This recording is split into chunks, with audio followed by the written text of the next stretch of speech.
The past several weeks, we have started writing a new chapter here in the city of Richmond. We've started writing a new chapter in Richmond's history. Whether it's in removing Confederate monuments from around our city, we're removing lies that have weighted heavy on our collective identity for roughly a century. Multi-ton mistruths that tell our black children the lost cause enslavers deserve to be honored and the descendants of the enslaved do not have a voice for the righteous cause of freedom and for equity. Well, here in Richmond, we reject that narrative. Right now, in its place, we'll tell the complete story, the complete history, one that grows from the sacred soil of the Devil's Half Acres, soaked with tears, sweat, blood of our ancestors. Guess that's my speech right there.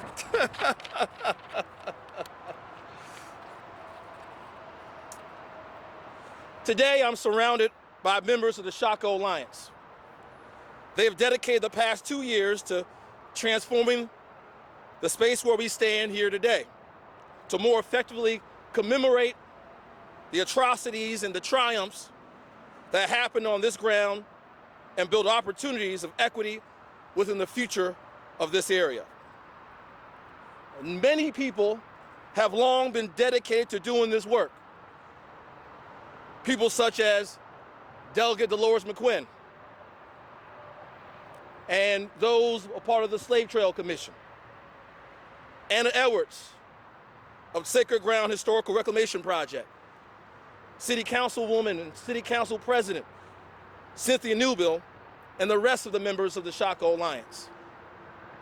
I also would be remiss if I didn't recognize Councilman Mike Jones, who joins us today as well. Today, I applaud the energy and effort they have put into this important work and have been grateful to work alongside them in an effort to lift up the often forgotten history of this great city.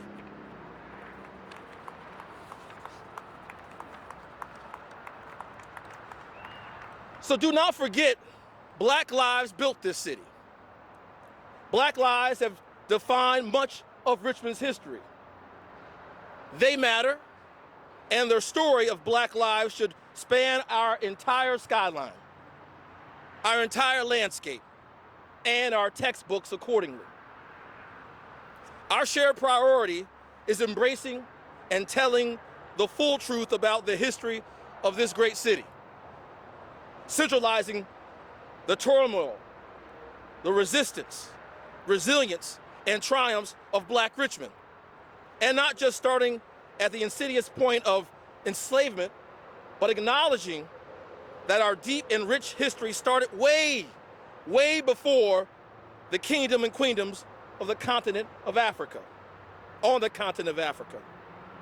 That is why today I am making a commitment to funding a capital improvement budget amendment of between $25 and $50 million in our 5-year CIP plan for a commemoration and memorialization of Richmond's complete slave history, centralizing the history and narratives of enslaved Africans who were taken from their native land and brought to these shores as commerce. This investment will help us turn the collective vision that we've had for so long into a reality. Our priority investments that we are announcing today will be in Shockoe Bottom, the various African American burial grounds, and the slave trail. These areas have too long suffered from insufficient investment, and today we make a down payment. So To start the process, we are going to invest $3.5 million to begin work now toward a Shockoe area memorial campus. This memorial campus will include a slave history museum.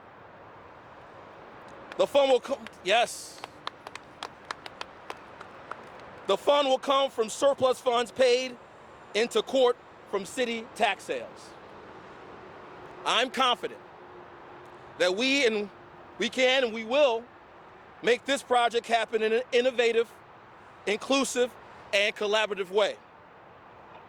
The creation of a Shockoe area memorial park through both green space and structural sites such as a heritage interpretive center or museum will give us the opportunity to create space that serves as a site of conscious memorialization, reflection, education, and atonement.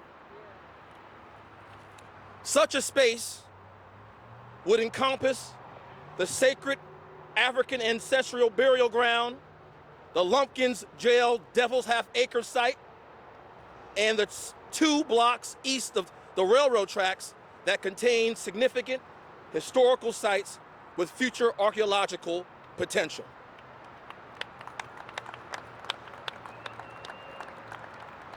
This endeavor will help ensure we preserve and protect our hallowed spaces in the Shockoe area while providing an opportunity for Richmond residents and visitors to deepen their connection with the historical and cultural sacredness of the area and be inspired by the spirit and stories of our ancestors to fight the injustices today.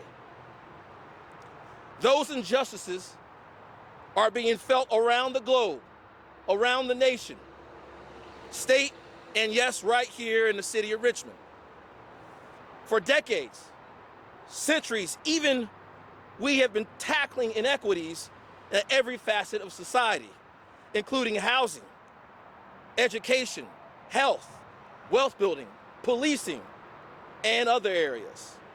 We are standing on what was once the epicenter of the institution of slavery, as well as the former capital of the Confederacy, and are still facing the systems and structures that oppress the women, men, and children who suffered and also resisted these systems. We must continue to resist inequity in all of its forms. Over the past couple months, in Richmond, many have raised their voices to fight against the remnants of these same racist systems. Residents today and for decades have been calling for more fair and just police policies, health and education policies, wealth building opportunities, and the dismantling of racist cultures that aim to keep our Black, brown, and indigenous communities oppressed. I've marched with many of these voices, and I can tell you that I am here to walk with and work with our partners and change agents across the city to disrupt and dismantle these systems in real equity and justice-centered ways. Clap for that. Clap for that. We will truly turn hurt and oppression that racism meant for us into the hope, justice, freedom, and liberation that our ancestors wildly dreamt for. From Devil's Half Acre to God's Half Acre. I can't do it alone, ladies and gentlemen. Neither can my administration, but collectively and guided by the spirit of our ancestors, it can and it will happen. Today's investment and others will help manifest a community vision.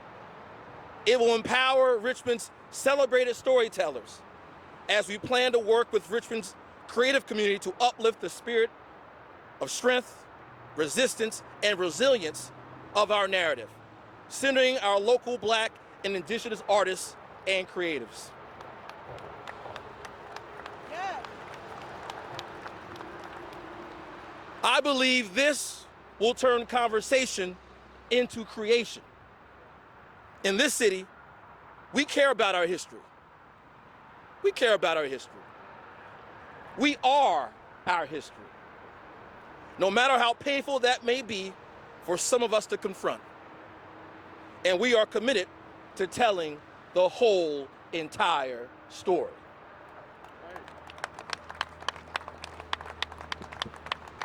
And that story, and so rightfully, that investment begins right here, where the painful history of enslavement in this city, state, and country began.